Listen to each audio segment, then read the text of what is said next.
निकाब शराबादोन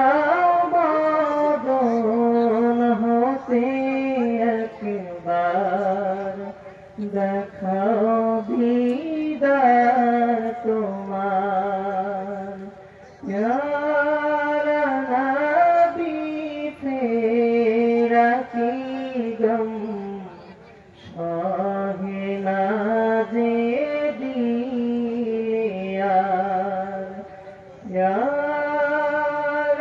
नबी तेरा की गम शाहे नाज़े दिलिया।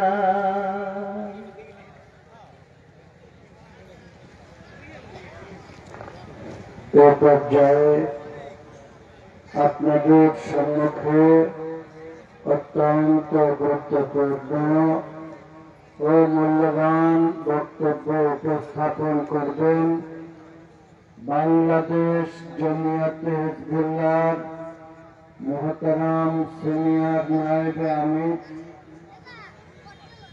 ঐতিহ্যবাহী সারসিনা দারুস সুন্নাত জামিয়া নিসারিয়া বেনিয়াদ মুহতারাম মুআজ্জাজ নায়েবে রইস বাহারে শরিয়াত মুজাদ্দিদুল মিল্লাত দাফিউল বিদআত আমির হিজবুল্লাহ মরহুম হযরত পীর সাহেব হুজুর কিবলার সুযোগ্য ছোট সাহেবজাদা জনাব আলহাজ হযরত মাওলানা হাফেজ মুফতি শাহ আবু বকর মোহাম্মদ সালেহ নিসারুল্লাহ মাদ্দাজিল্লাহুল আলী। নারায়ে তাকবীর, নারায়ে তাকবীর। আমির হিজবুল্লাহ হযরত পীর সাহেব হুজুর কিবলা সরসিনা দরবার শরীফ আমরাগাছিয়া ইসালে সাহেব মাহফিল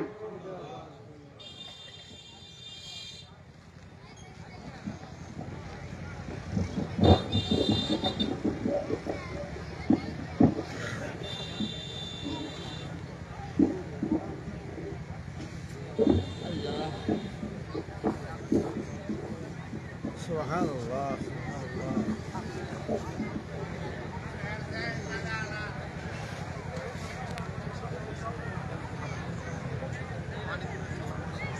السلام عليكم ورحمة الله وبركاته. وعليكم السلام ورحمة الله وبركاته. إن الحمد لله نحمده ونستعينه ونستغفره ونستهديه ونؤمن به ونتوكل عليه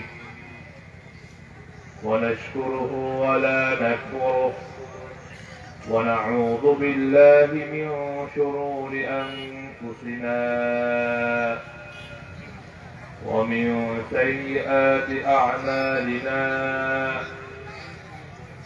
من يهده الله فلا مضل له ومن يضلله فلا هادي له ونشهد أن لا إله إلا الله وحده لا شريك له ونشهد أن سيدنا وسندنا وحبيبنا وحبيب قلوبنا ومولانا محمدا عبد الله ورسوله صلى الله عليه وعلى آله وأصحابه وسلم تسليما كثيرا أرسله بالحق بشيرا ونذيرا وداعيا إلى الله بإذنه وسراجا وقمرا منيرا. أما بعد فقد قال الله تعالى تبارك في شان حبيبه ومحبوبه ومعشوقه مخبرا آمرا إن الله وملائكته يصلون على النبي يا أيها الذين آمنوا صلوا عليه وسلموا تسليما محبة شكر صلى الله على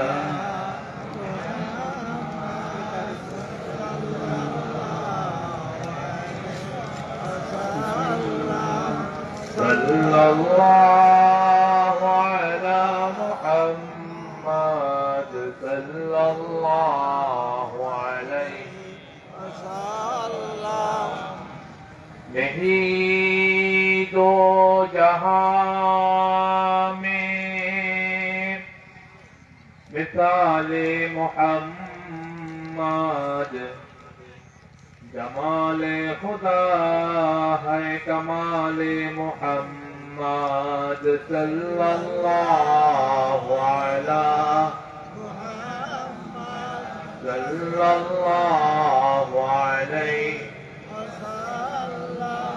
सल्लल्लाहु अला मुहम्मद सल्लल्लाहु अलैहि मशरिक़ हुब्ब मुहम्मद मतलअ दीवान मा मतलअ खुर्शीद इश्क़ सीनाए सो जाने मा सल्लल्लाहु अलैहि सल्लल्लाहु अलैहि सल्लल्लाहु अला मुहम्मद सल्लल्लाहु अलैहि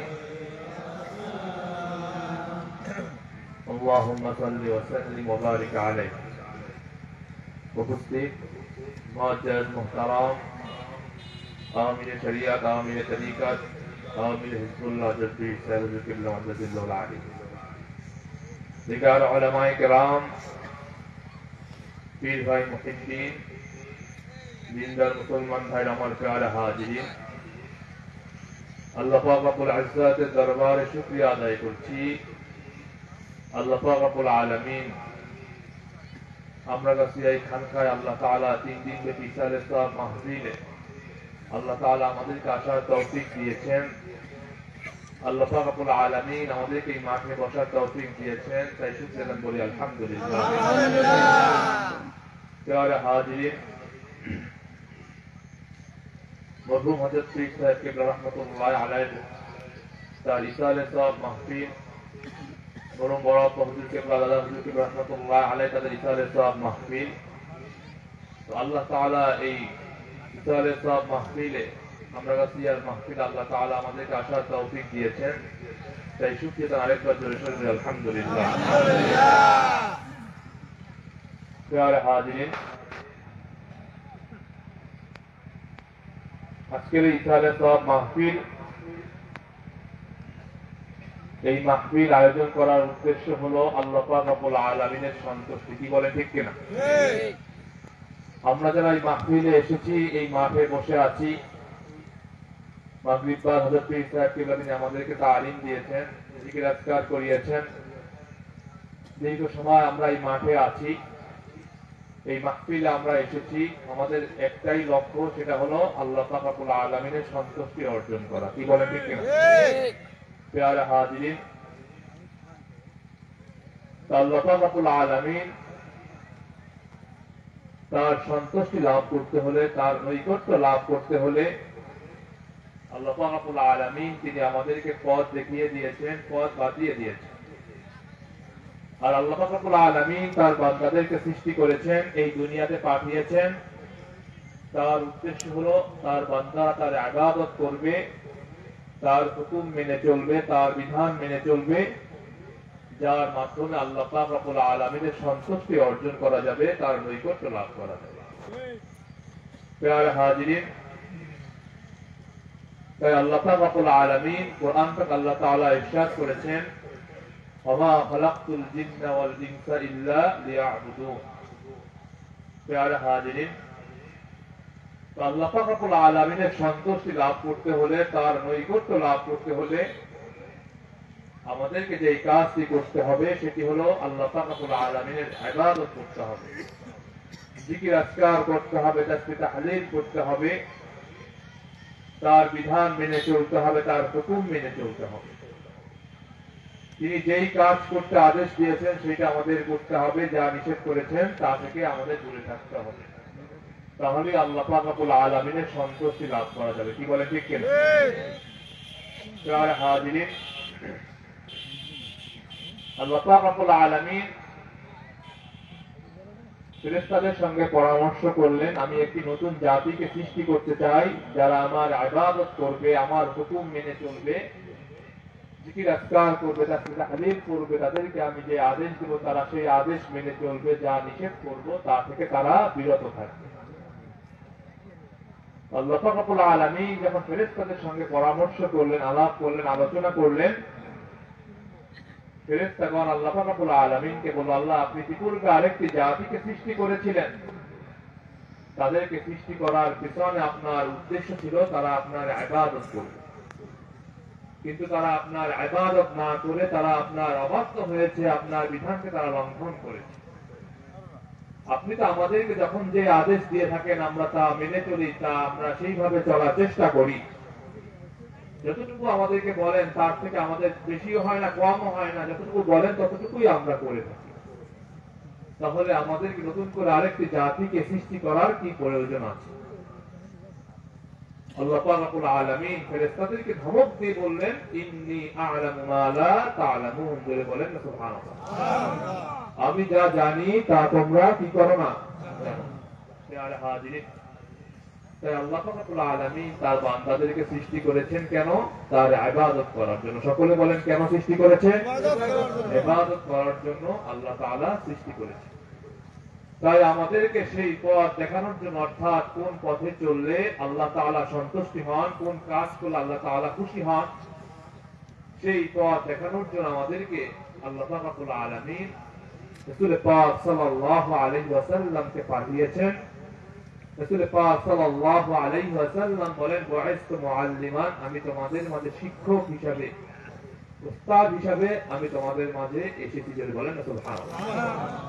প্রিয় হাজিরিন, রাসূল পাক সাল্লাল্লাহু আলাইহি ওয়াসাল্লাম তিনি এমন একজন নবী যার ওসিলা আল্লাহ তাআলা এই সমস্ত কিছু আল্লাহ তাআলা সৃষ্টি করেছেন, যাকে আল্লাহ পাক রব্বুল আলামিন এই বিশ্ববাসীর জন্য রহমত হিসেবে আল্লাহ তাআলা তাকে পাঠিয়েছেন। বলেন না সুবহানাল্লাহ।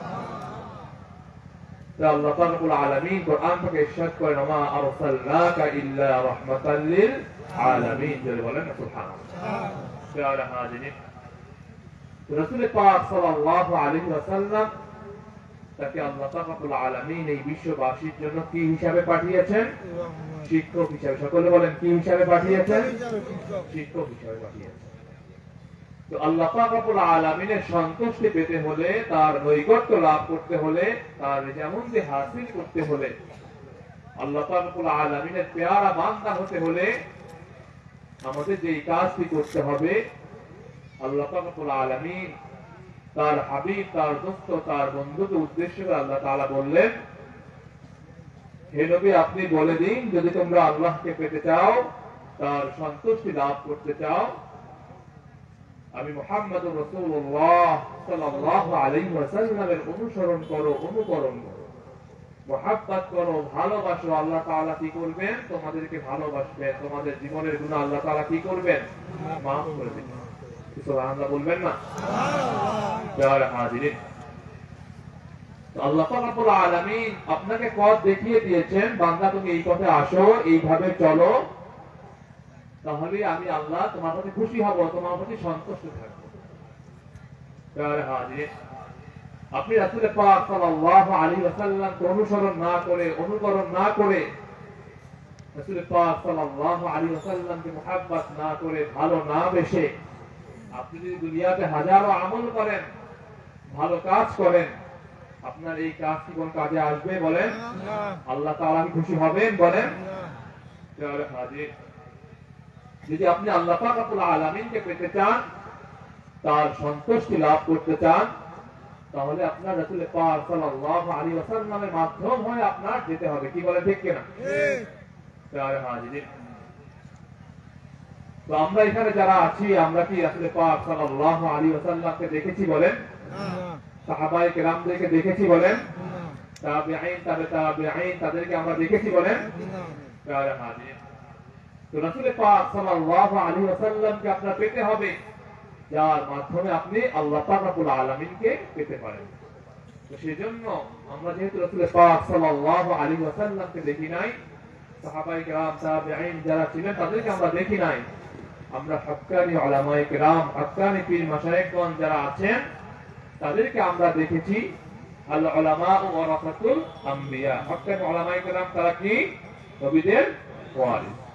প্রিয় হাজিরিন, তো আমরা রাসূল পাক সাল্লাল্লাহু আলাইহি ওয়াসাল্লামকে দেখি নাই, সাহাবায়ে কেরাম তাদেরকে আমরা দেখি নাই, কিন্তু রাসূল পাক সাল্লাল্লাহু আলাইহি ওয়াসাল্লাম তিনি আমাদের মাঝে যা বিধান রেখে গিয়েছেন, হুজুর যেই পথ দেখিয়ে গিয়েছেন, আমরা হক্কানি উলামায়ে কেরাম, হক্কানি পীর মাশায়েখদের মাধ্যমে তাদের সহবত নিয়ে, দিক নির্দেশনা নিয়ে আমরা যদি সেইভাবে চলতে পারি, সেইভাবে আমরা আমল করতে পারি, তাহলে আমরা রাসূল পাক সাল্লাল্লাহু আলাইহি ওয়াসাল্লামকে আমরা সহজে পেয়ে যাব। কি বলেন, ঠিক কিনা? তার মাধ্যমে আমরা আল্লাহ পাক রব্বুল আলামিনের সন্তুষ্টি লাভ করতে পারবো। কি বলেন, ঠিক কিনা? কারণ আমরা আমাদের সন্তানদেরকে আমরা স্কুলে, মাদ্রাসায়, হস্টেলে পাঠিয়ে থাকি তাদেরকে একটি সুন্দর ভালো মানুষ হিসাবে গঠন করার জন্য, তারা যেন সমাজের মাঝে নিজেকে একজন ভালো মানুষ হিসাবে দাবি করতে পারে, ইলমে দ্বীন অর্জন করতে পারে, সমাজে চললে যেন মানুষ তাকে মানে, মানুষ যেন তাকে গুনে, সেজন্য আমরা আমাদের সন্তানদেরকে স্কুলে, মাদ্রাসায়, হস্টেলে পাঠিয়ে দিই। কি বলে, ঠিক কিনা? আমাদের ছোট বাচ্চারা তখন যা স্কুলে যায়, মাদ্রাসায় যায়, তারা কি সেখানে যে সেই মাদ্রাসার পড়াশোনা তারা করতে পারে বলেন? মাদ্রাসার সেই সিস্টেম কি তারা বুঝে বলেন? তারা বুঝে না। তো তাদেরকে তাদের ওস্তাদ যেইভাবে তালিম দিয়ে থাকে, যেইভাবে বলে থাকে, তারা সেই পথ মেনে যখন চলে, তারা আস্তে আস্তে করে তাদের জীবনকে তারা গঠন করে। এইভাবে দেখা যায় তারা একসময় সমাজে, একসময় একজন ভালো মানুষ হিসাবে, সমাজে একজন দায়ী হিসাবে, ভালো আলেম হিসাবে মানুষ তাকে গুনে ফেলে। কি বলেন, ঠিক কিনা? তো সেই জন্য আমাদেরকে, আমরা যেহেতু রাসূল পাক সাল্লাল্লাহু আলাইহি ওয়াসাল্লামকে দেখি নাই, তিনি যেই সময় ছিলেন সেই সময় আমরা আসি নাই, তো আমরা তাকে পেতে হলে, তার পথ পেতে হলে হক্কানি উলামায়ে কেরাম, পীর মাশায়েখগণ যারা আছেন তাদের সহবত নিতে হবে, যার মাধ্যমে আমরা আল্লাহ পাক রব্বুল আলামিনের সন্তুষ্টি লাভ করতে পারি, আল্লাহ পাক রব্বুল আলামিনের নৈকট্য লাভ করতে পারি, তাদের যেমন দিয়ে হাসিল করতে পারি। রাসূল পাক সাল্লাল্লাহু আলাইহি ওয়াসাল্লাম বলেন, পূর্বকার জামানায় একজন বাদশা ছিল, যিনি নিজেকে খোদা হিসাবে, প্রভু হিসাবে দাবি করতে, বলেন আলহামদুলিল্লাহ। তো সে নিজেকে খোদা হিসাবে দাবি করত, তো তার কিছু জাদুকর ছিল যারা তাকে জাদুবিদ্যার মাধ্যমে মানুষদেরকে আকৃষ্ট করত, মানুষদেরকে বাদশার প্রতি তাকে মায়লান করত, বাদশাহ বিভিন্ন ক্ষমতা সম্পর্কে তারা তাদের জাদুবিদ্যার মাধ্যমে জানান দিত। তো এইগুলো দেখে মানুষ সেই বাদশার প্রতি আকৃষ্ট হতো, বাদশার প্রতি মানুষের একটি ভিন্ন চিন্তা চেতনা আসতো। প্রিয় হাজিরিন, তো জাদুকর একদিন বাদশাকে বলল, বাদশা, আমার তো বয়স হয়ে গিয়েছে, তো আপনার এই সাম্রাজ্য যদি টিকিয়ে রাখতে চান, আপনার এই রাজত্ব যদি টিকিয়ে রাখতে চান, তাহলে আপনি একজন লোক ঠিক করে দেন, যিনি আপনার এই আমার এই জাদুবিদ্যা টিকে রাখতে পারবে, যার মাধ্যমে আপনার এই রাজত্ব টিকে থাকবে। তো বাদশা সেই জাদুকরের কাছে একজন বালক দিল, একজন বাচ্চা দিল, সে তার কাছ থেকে জাদুবিদ্যা শিখে রাখবে, যার মাধ্যমে তার পরবর্তীতে সে যেন তার এই পথ ধরে রাখতে পারে, অর্থাৎ সেই বাদশার রাজত্বকে টিকিয়ে রাখতে পারে। তো ওই বালকটি তার বাড়ি থেকে যখন ওই জাদুকরের কাছে যেত, তার এই আসা যাওয়ার মাঝখানে তার সঙ্গে একজন আবেদ ব্যক্তির সঙ্গে তার সাক্ষাৎ হলো, একজন দরবেশ ব্যক্তির সঙ্গে তার সাক্ষাৎ হলো, একজন পাদ্রীর সঙ্গে তার সাক্ষাৎ হলো। তো ওই পাদ্রী ওই বালকটিকে দেখে বলল যে তুমি তো প্রত্যেক দৈনিক দেখি এখান থেকে যাও, তুমি কোথায় যাও? তখন ওই বালকটি বলল, আমি এরকম ভাবে প্রত্যেক দৈনিক অমুক জায়গায় একজন জাদুকর আছে, তার কাছে যে আমি জাদুবিদ্যা শিখছি, কারণ বাদশাহ তার কাছে আমাকে দিয়েছে তার এই জাদুবিদ্যা শিখার জন্য, যার মাধ্যমে এই বাদশার এই রাজত্বটা টিকে থাকতে পারে, সেজন্য বাদশাহ তার কাছে আমাকে এই জাদুবিদ্যা শিখার জন্য তাকে আমাকে পাঠিয়েছে। তো ওই বালকটিকে ওই আবেদ ব্যক্তি দীর্ঘদিন তার এই আসা যাওয়ার মাঝখানে তার সঙ্গে একটা ভালো একটি সম্পর্ক হলো, যার মাধ্যমে ওই বালকটিকে ওই আবেদ ব্যক্তিকে সুন্দর ভালো কথা বলতে লাগলো, দিনের কথা বলতে লাগলো। ওই বালকটি যখন ওই জাদুকর ওই আবেদ ব্যক্তির কাছ থেকে জাদুকরের কাছে যায়, তার যে বাড়ি থেকে আসার মাঝখানে ওইখানে যে ওয়েট করে, ওখানে যে কথা বলে, সেজন্য তার একটি সময় ওখানে সে নষ্ট হয়, অর্থাৎ একটি সময় ওখানে অতিবাহিত হয়। সেজন্য সে তার নির্দিষ্ট সময় যখন ওই জাদুকরের কাছে পৌঁছাতে না পারে, সেজন্য জাদুকর তাকে বিভিন্ন সময় বিভিন্ন ভাবে তাকে মারধর করে থাকে, বিভিন্ন তাকে শাস্তি দিয়ে থাকে। এই কথাগুলো ওই আবেদ ব্যক্তির কাছে এসে ওই বালকটি বলল যে আমি আপনার এখানে আসি, আমার আসার কারণে আমার যে সময়টা এখানে যায়, সেই সময়টা এখানে যাওয়ার কারণে ওই জাদুকর সে আমাকে বিভিন্ন ভাবে টর্চারিং করছে, আমাকে বিভিন্ন ভাবে শাস্তি দিচ্ছে। তো ওই বালকটিকে ওই আবেদ ব্যক্তি বলল, তুমি যখন জাদুকরের কাছে যাবে তাকে তুমি বলবে আমি বাড়ি থেকে আসতে আমার দেরি হয়েছে, আবার বাড়ি থেকে তখন ওই জাদুকরের কাছ থেকে তুমি বাড়িতে যাবে, তখন তুমি বলবে ওই জাদুকরের কাছ থেকে আমার আসতে দেরি হয়েছে, বাড়িতে যেতে এই কথা বলবে। এরকম দীর্ঘদিন যাচ্ছে। তো ওই বালকটি একবার একটি পথ ধরে হেঁটে যাচ্ছিল, তিনি দূরে যে অনেক লোক দেখতে পেল যে এক জায়গায় অনেক লোক জামাত বেঁধে আছে। তো ওই বালকটি তিনি দেখতে গেলেন কি ব্যাপার, এত লোক এখানে কেন জামাত বেঁধে আছে? তখন যে দেখতে পেল রাস্তার মাঝখানে একটি হিংস্র প্রাণী শুয়ে আছে। তো এই প্রাণীটি রাস্তার মাঝখানে শুয়ে থাকার কারণে কোন মানুষ রাস্তার এই পাশ থেকে ওই পাশে যেতে পারে না, ওই পাশ থেকে এই পাশে আসতে পারছে। ওই বালকটি সে মনে মনে চিন্তা করলো, আমি তো জাদুকরের কাছে যাই, আবার ওই একজন আবেদ ব্যক্তি তার কাছেও যেয়ে থাকি, দুইজন তো দুই ভাবে আমাকে কথা বলে থাকে, তাহলে কার কথা সত্যি এইটাকে সে নির্ণয় করার জন্য সে হাতে একটি পাথর নিয়ে সে চিন্তা করলো, যদি এই পাথরটি মারার সঙ্গে সঙ্গে ওই হিংস্র প্রাণীটি মরে যায়, তাহলে আমি বুঝতে পারবো এই আবেদ ব্যক্তি তিনি সঠিক আর ওই জাদুকর তিনি ভুল। আর যদি মরে না যায় তাহলে বুঝবো ওই জাদুকর সঠিক, এই আবেদ ব্যক্তি ভুল। তিনি পরীক্ষা করার জন্য তিনি যখন ওই পাথরটিকে ছুঁড়ে মারলো, মারার সঙ্গে সঙ্গে ওই হিংস্র প্রাণীটি সেটি সেখানে মরে গেল। বলেন এত ভালো। তো তার এই কথা পুরা রাজ্যে সব জায়গায় ছড়িয়ে গেল যে অমুক জায়গায় একজন বালক আছে, তার একটি পাথরের আঘাতে এই প্রাণীটি মরে গিয়েছে। যেই প্রাণীটির কারণে হাজার হাজার মানুষ তার রাস্তা দুই পাশে আটকিয়েছিল, সামান্য একজন বালক, ছোট শিশু বালকের কারণে এই হিংস্র প্রাণীটি মরে গিয়েছে। তার এই কথা সব জায়গায় ছড়িয়ে গিয়েছে। তো দলে দলে মানুষ তার কাছে আসতে লাগছে, তাকে তাদের বিভিন্ন সমস্যার কথা বলতেছিল। তো বালকটি বলল যে আপনাদের এই সমস্যা ভালো করার মালিক আমি নই, যিনি আপনাকে সৃষ্টি করেছেন, আমাকে সৃষ্টি করেছেন, তিনি এই সমস্যার সমাধান দিতে পারেন। বলেন না প্রধান। তার এই কথা সব জায়গায় ছড়িয়ে গেল। তো সেই সময় কিছু মানুষের একটা রোগ ছিল, কুষ্ঠ রোগ। ওই লোকজন যারা ছিল, ওই কুষ্ঠ রোগী লোকজন, তারাও তার কাছে আসলো। তাকে এসে বলল, বাবা তোমার অনেক ক্ষমতা আমি জানি, আমরা অনেকে শুনেছি, তুমি আমাদেরকে ভালো করে দাও। তখন ওই বালকটি বলল, আপনার এই ভালো করার আমি মালিক নই, যিনি আপনাকে সৃষ্টি করেছেন, এই তামাম জগৎ যিনি সৃষ্টি করেছেন একমাত্র আল্লাহ পাক রব্বুল আলামিন, তিনি পারেন আপনার এই রোগকে ভালো করে দিতে। বলেন না সুবহানাল্লাহ। এরকম দলে দলে লোক তার কাছে আসতে লাগলো। তো তার এই কথা ওই বাদশাহ দরবারের একজন উজির ছিল, তার দুটো চোখ অন্ধ হয়ে গিয়েছে, তিনি চোখে দেখতেন না, দীর্ঘদিন হয়ে গিয়েছে। তো তিনি এই কথা শুনে তিনি ওই বালকটির কাছে আসলো, এসে বলল, বাবা তোমার কথা অনেক শুনেছি, তুমি যদি পারো আমার এই দুই চোখ ভালো করে দাও, আমি আর এই কষ্ট সহ্য করতে পারছি না। তখন ওই বালকটি বলবে, দেখেন আপনার এই চোখ ভালো করার আমি মালিক নই, যিনি আপনাকে সৃষ্টি করেছেন, আমাকে সৃষ্টি করেছেন, এই তামাম জগৎ যিনি সৃষ্টি করেছেন সেই আল্লাহ রাব্বুল আলামিন, তিনি চান তিনি ভালো করতে পারেন।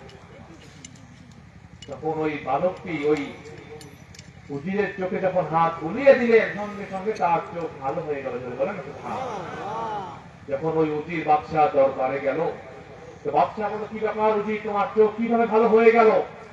তুমি তো দীর্ঘদিন অন্ধ ছিলে, তোমার এমন কি হলো তোমার চোখ ভালো হয়ে গিয়েছে?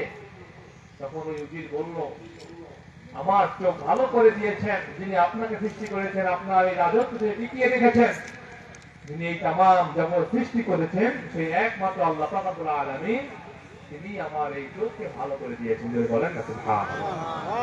তো বাদশা তার কথা সে রাগে ফায়ার হয়ে গেল, সে রাগ হয়ে গেল। সে বলল, তোমাকে এই কথা কে বলেছে? তখন ওই উজির বলল, অমুক জায়গায় একটা বালক আছে, সে আমাকে এই কথা বলেছে। তখন ওই বালকটিকে ধরে আনা হলো। ওই বালকটিকে বাদশা যখন জিজ্ঞাসাবাদ করলো, তখন ওই বালকটি বলল, আমাকে এই পথ দেখিয়েছে অমুক জায়গায় অমুক একজন আবদাল আছে, একজন আবেদ ব্যক্তি আছে, তিনি আমাকে এই পথ দেখিয়েছেন। তো ওই আবেদ ব্যক্তিকে বাদশা ধরে নিয়ে আসি। তখন এই দুইজনের সম্মুখে বাদশা তাদেরকে বলল, তোমরা এই পথ ছেড়ে তোমরা আমার দাওয়াতে চলে আসো, আমার পথে আসো। তখন তারা সেই উজির এবং সেই আবেদ ব্যক্তি বলল, এটা আমাদের দ্বারা সম্ভব নয়। তখন তাদেরকে মেরে ফেলা হলো এবং ওই বালকটিকে বলা হলো, তুমি যদি তাদের পথ ছেড়ে না দাও, তোমাকেও তাদের মতো এরকম শাস্তি দেওয়া হবে, তোমাকে মেরে ফেলা হবে। তো ওই বালকটি বলল, আপনি আমাকে মেরে ফেলেন, তাতে আমার কোনো আফসোস নেই, কিন্তু আমি এই পথ ছেড়ে আমি কখনো আমি আসতে পারবো না। যদি বলেন তো হাজির। তো ওই বাদশা ওই বালকটিকে তার কিছু শূন্য সমন্ত দিয়ে, তার কিছু লোকজন দিয়ে ওই বালকটিকে বাদশা একটি পাহাড়ের চূড়ায় পাঠালো, যে সেখান থেকে তাকে যেন ফেলে দেওয়া হয় এবং সে যেন মারা যায় সেটা নিশ্চিত করে তাদেরকে আসতে বলল।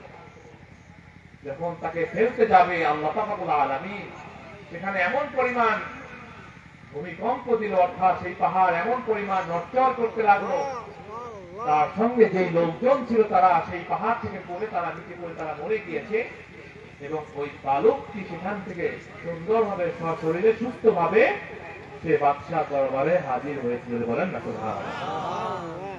ওই বাদশা সে অবাক হয়ে গেল, আশ্চর্য হয়ে গেল, কি ব্যাপার, তোমাকে যে কাজের জন্য পাঠানো হয়েছে, তোমার সঙ্গী সাথী তারা কোথায়? তখন ওই বালকটি বলল, তারা সেখান থেকে পড়ে তারা মরে গিয়েছে, আমার রব আমাকে বাঁচিয়ে দিয়েছে, আমি সেখান থেকে সুস্থভাবে আমি আবার আপনার দরবারে হাজির হয়েছি। বলেন না তো আবার ওই বালকটিকে বাদশা কিছু লোক দিয়ে সমুদ্রের মাঝখানে পাঠালো, তাকে যেন সমুদ্রের মাঝখানে ফেলে দেওয়া হয়। যখন সমুদ্রের মাঝখানে নিয়ে গেল, সমুদ্রের পানি এমন পরিমাণ তুফান শুরু হলো, পানি এত উত্তাল শুরু হলো যে ওই লোকজন যারা ছিল তারা সেখান থেকে তারা পানিতে পড়ে তারা সেখানে মরে গিয়েছে। আল্লাহ রাব্বুল আলামিন তার কুদরতি ভাবে ওই বালকটিকে আবার সেই বাদশাহ দরবারে নিয়ে আসবে। বলেন না সুবহানাল্লাহ। তখন বাদশা বলল, কি ব্যাপার, তোমার সাথে সঙ্গী তারা কোথায়? তখন তিনি বলল, যে আমার সঙ্গে যারা ছিল তারা সেখানে পড়ে তারা মরে গিয়েছে, আমার আল্লাহ রাব্বুল আলামিন তিনি আমাকে এখানে আবার বাঁচিয়ে নিয়ে এসেছেন। বলেন না সুবহানাল্লাহ। ওই বালকটি বলল, আপনি হাজারো চেষ্টা করেন না কেন, আপনি আমাকে মারতে পারবেন না যদি আমার আল্লাহ রাব্বুল আলামিন না চান। তবে আমি আপনাকে একটি সুন্দর একটি বাক্য শিখিয়ে দিতে পারি, যার মাধ্যমে যদি আপনি চান আমাকে হয়তো মারতে পারেন। তো সেটি কি বাক্য? তখন ওই বালকটি বলল, আমার শর্ত আছে, আপনি আমাকে যখন মারবেন, যখন এই বাক্যটি বলবেন, তার পূর্বে আপনার এই রাজ্যে যত লোকজন আছে তাদেরকে আপনার দাওয়াত দিতে হবে, তারা এখানে উপস্থিত থাকবে, তারপরে আমি এই কথাটা বলবো। সবাইকে দাওয়াত দিয়ে নিয়ে আসলো, পুরা এই রাজ্যের সমস্ত লোক যখন সেখানে হাজির হলো, উপস্থিত হলো, তখন ওই বালকটি বলল, আপনি যখন আমাকে তীর নিক্ষেপ করবেন তখন আপনি বলবেন, বিসমিল্লাহি রব্বিল গোলাম, এই গোলামের রব, তার নামে আমি কি করছি, তীর নিক্ষেপ করছি। যখন এই কথা বলে তীর নিক্ষেপ করা হলো, সঙ্গে সঙ্গে ওই বালকটি ওখানে মরে গিয়েছে, বলেন না সুবহানাল্লাহ। তো মজার ব্যাপার হলো ওই এখানে যত লোক ছিল, পুরো রাজ্যে যত লোক যারা আসছে যারা এখানে উপস্থিত ছিল, সকলে বলে উঠলো আমান্না বিরব্বিল গোলাম, এই গোলামের রব, তার নামে আমরা সকলে কি করলাম? ঈমান আনলাম। বলেন না সুবহানাল্লাহ। হাজিরিন, তো আমার এই কথা বলার উদ্দেশ্য হলো প্রত্যেক মানুষের জীবনে একজন পথ প্রদর্শক, একজন মুরব্বী, একজন ওস্তাদ দরকার আছে কিনা বলেন? আজকে যে বালকটি ওই জাদুকরের কাছে থাকতো, তার কথা শুনতো, তাহলে কি আজকে এই ব্যাপারগুলো ঘটতো বলেন? ওই আবেদ ব্যক্তি সহবাদ পাওয়ার কারণে, ওই আবেদ ব্যক্তিটাকে যেইভাবে তালিম দিয়েছেন, সেই তালিম পাওয়ার কারণে আজকে তার মাধ্যমে হাজার হাজার মানুষ তারা আল্লাহ পাক রব্বুল আলামিনের দ্বীনকে গ্রহণ করেছেন। বলেন না সুবহানাল্লাহ। হয়তো আমরা সমাজে বড় আলেম হতে পারি, অথবা আমরা জেনারেল শিক্ষিত আছি, অথবা কেউ আমরা পড়াশোনা কম করেছি, কিন্তু প্রত্যেক মানুষের জীবনে একজন সঠিক গাইডলাইন দেওয়ার জন্য সঠিক পথ প্রদর্শক হিসাবে একজন পথ প্রদর্শক দরকার আছে কিনা বলেন? তো আমরা আজকে আমরা এই মাহফিলে এসেছি, আমরা সারা রাত অবস্থান করব। আমরা তো জীবনে একটি উদ্দেশ্য নিয়ে, একটি ইচ্ছা নিয়ে এসেছি, কি বলে ঠিক কিনা? মাগরিব বা জরুরি সাহেব আমাদেরকে জিকির করিয়েছেন, তালিম দিয়েছেন, হুজুর হয়তো আমাদেরকে নসিহত করবেন, আগামীকাল হুজুর আমাদেরকে দোয়া করে দিবেন, কিন্তু আমরা কিছু পাওয়ার আশায় তো আমরা আজকে এখানে এসেছি, কি বলেন ঠিক কিনা? আমাদের সেই পাওয়াটা কি দুনিয়াবি কোনো পাওয়া নাকি আখিরাতি পাওয়া বলেন? দুনিয়াবি কোনো উদ্দেশ্য নিয়ে আমরা আজকে এই মাহফিলে এসেছি বলেন? আমরা দ্বীনি উদ্দেশ্য, অর্থাৎ আল্লাহ পাক রব্বুল আলামিনের সন্তুষ্টির জন্য কোন পথে চললে আল্লাহ তাআলাকে পাওয়া যায়, আল্লাহ পাক রব্বুল আলামিনের নৈকট্য লাভ করা যায়, সেই পথ পাওয়ার জন্য আজকে আমরা এই মাহফিলে এসেছি, কি বলেন ঠিক কিনা? হাজিরিন, আমরা আল্লাহ পাক রব্বুল আলামিনের ইবাদত করব, আল্লাহ পাক রব্বুল আলামিনের সন্তুষ্টি লাভের জন্য আমরা ইবাদত করে থাকি। যদি সেই ইবাদতটা আমাদের দ্বীনি কোনো উদ্দেশ্য না হয়ে দুনিয়াবি কোনো উদ্দেশ্য হয়, তাহলে কি আমাদের সেই ইবাদত কোনো কাজে আসবে বলেন? তো আপনি একজন আবেদ ব্যক্তি হন না কেন, আপনি একজন নামাজি ব্যক্তি হন না কেন, আপনি একজন ভালো মানুষ হন না কেন, সমাজের মানুষ আপনাকে সার্টিফিকেট দেখ না কেন যে আপনি একজন নামাজি মানুষ, আপনি একজন জিকিরকারী মানুষ, আপনি একজন তাহাজ্জুদ পূজারী মানুষ, সমাজে আপনি দান করেন, সৎকা করেন, সমাজের মানুষ থেকে আপনি উন্নয়নমূলক বিভিন্ন ধরনের সহযোগিতা সেবা দেন, কিন্তু আপনার মনের মধ্যে যদি ভিন্ন কোনো চিন্তা থাকে, ভিন্ন কোনো উদ্দেশ্য থাকে, তাহলে কি আপনার এই নামাজ পড়া, আপনার এই ভালো কাজ করা, আপনার তাহাজ্জুদ করা বলেন, জিকির করা বলেন, কোনো কাজ কি আল্লাহ পাক রব্বুল আলামিনের কাছে কোনো কাজে আসবে বলেন? হাজির